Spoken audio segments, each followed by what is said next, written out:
hello friends good morning आज मैं आपनालोকক এটা ৰেচিপি দেখুৱাবলৈ ওলাইছো ৰেচিপিটো হৈছে পালেং শাকৰ ভাজিটো আমি সচৰাচৰ সকলোৱে খাওঁই কিন্তু আজি মই যেটো পালেং শাকৰ ভাজি দেখুৱাবলৈ ওলাইছো অলপ বেলেগ ষ্টাইলৰ যেটো আপোনালোকে বনাই খাই বিৰাট টেষ্ট পাব আৰু আহকচোন আমি এই ৰেচিপিটো কেনেকৈ বনাইছো তাকে চাওঁ মতে আমি পালেং পাতখিনি ধুই এইখিনি গ্ৰাইন্ড কৰি ৰাখিছো আৰু ইয়াত লৈছো এটা মটৰ এই মটৰখিনি বইল কৰি লম এয়া এটা বিলাহী পিয়াজ আদা নহৰু কেঁচা জলকীয়া এটা হিং গৰম মছলা লাল মিৰ্চ পাউডাৰ জিৰা আৰু নৰসিংহৰ পাত এতিয়া মই বিলাহী পিয়াজ আদা নহৰু আৰু জলকীয়াখিনি গ্ৰাইন্ড কৰি লম এতিয়া গুটেই মই বিলাহী আদা নহৰু জলকীয়া গুটেইখিনি মিক্সাৰ গ্ৰাইণ্ডাৰত লৈ লৈছো আৰু এইখিনি এতিয়া মই পিছি লম পালেং পাতখিনি পিছা হৈ গল আৰু যেটো পেষ্ট আছিল পেষ্টটো অলৰেডি হৈ গল আৰু মটৰখিনি অলৰেডি মই বইল কৰি ললো পেন গৰম হৈ গৈছে ইয়াত এতিয়া মই 2-3 চামুচ তেল দিম মই মিঠা তেলে বনাম ইয়াত এতিয়া দিম মই জিৰা আৰু নৰসিংহৰ পাত তা শুকান জলকীয়া না তেজপাত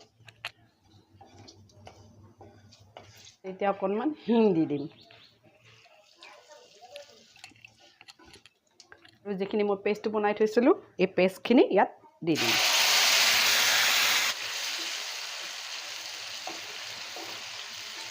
হালধি জিৰা পাউডাৰ শুকান জলকীয়া পাউডাৰ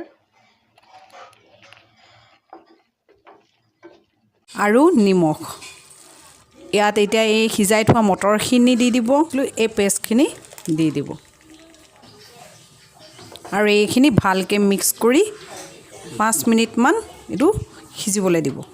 এতিয়া আমি ইয়াত গৰম মছলা এড কৰি দিম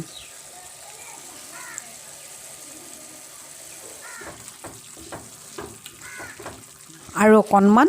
চেনি আৰু এইখিনি মই এতিয়া ভালকৈ মিক্স কৰি লম আৰু অকণমান সময় আকৌ সিজিবলৈ দিম আৰু এতিয়া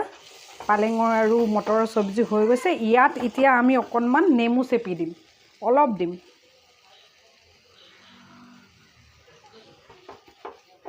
এতিয়া অকণমান মই ধনিয়া পাত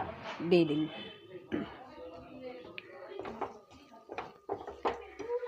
মই এতিয়া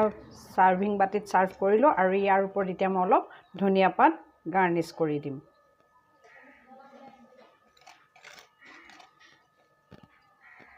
মই ইয়াত ঘি